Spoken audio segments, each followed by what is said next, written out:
could hear them howling from afar. I saw them rush into your car. Bloody trailers. What next? Trailers today, caravans in 20 years. Oh, really, what's going on? I get a 125 for 300 quid that doesn't even run, and now I'm buying a trailer that doesn't have a floor. And I drive a Volvo. My life's gone down the toilet. Because it's going to be carrying a motorbike at least once in its life, if not more often, I need to fit some points along the side for ratchet strapping to be good to be able to weld something onto the metal frame, but I don't have a welder and the budget's not going to stretch to that at the minute. As it stands, it's going to have to stretch to some wood and possibly to a grease gun, so I don't have one of them either. Tight budget, folks, tight budget. Measurement wise, it's 45 centimeters high, 153 centimeters deep, as in long, and 92 centimeters wide. To give you a look at the metal anyway, let's have a look. It's just angle iron. It's a little bit pulled out of shape because the wood is expanded with the moisture, so this has been chopped. This corner here is starting to toe out because of the water damage in the bottom here. It's just starting to expand the wood. The floor's knackered, and the arches are plastic, they're good. Wheels, again, just surface rust. The grease caps are okay, I'll clean them all up. This will all get painted, bolt heads will get replaced or painted, screws replaced or painted. Clips, they'll be off. All new bolts and fasteners where possible. All the metal work sanded back and painted. I was gonna strip the paint off and get it back to metal, power wash it all, degrease it, reprimer it and paint it, and I'm not going to do that. It's bollocks, it's an old trailer, so don't expect that level of finish, but expect it to get sanded back, primed and painted. Front board needs replaced, rear board needs replaced, floor needs replaced, and the sides are relatively solid, but I'm going to replace them. I'm going to clean up these reflectors and reuse them because they're actually in okay condition. I'm going to fit them, get some of the 4-way combination lights, fit them, number plate, fit that. It's not just going to be boring, I don't think. It was going to be boring, but I might make it a little bit more interesting. For some reason I got a wet scissor jack with it, fuck knows, and a broken lighting board, which is always useful. So these bits here, pulley handle, light protecting things, I don't know. The trailer can be stored up in its end like most box trailers, and the guy bent them pretty much first time he did it. Do you want to have a look underneath? Let's do this shit. Right, now the good news is, balance there, it's been weather treated previously, it's very well coated.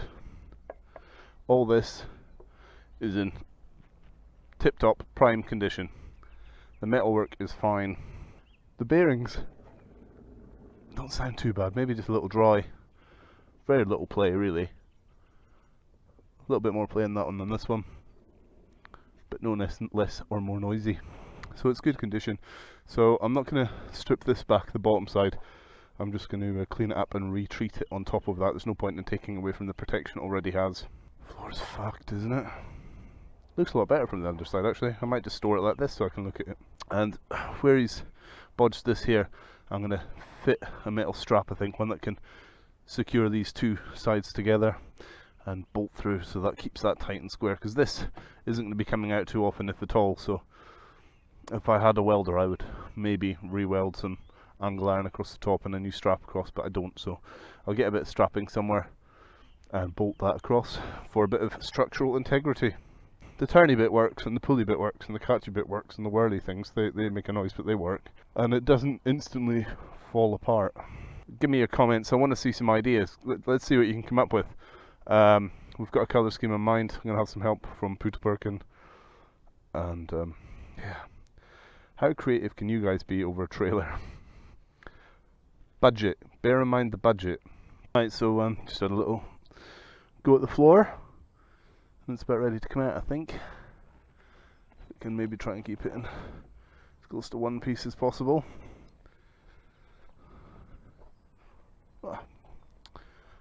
Easy as pie.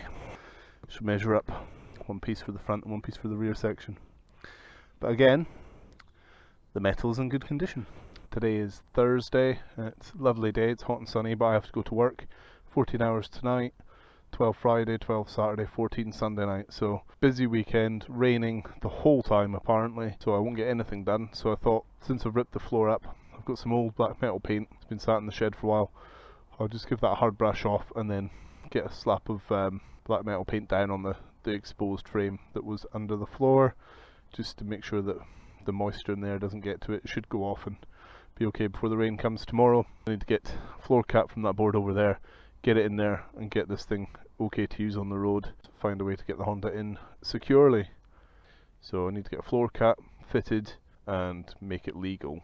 I don't have much time between the rain and the work commitments. Make it safe, use it for taking the Honda down for its MOT and taking it back after it passes. Then we'll get the Honda up for sale and then I can get to stripping this fully and working on this and getting it up to speed.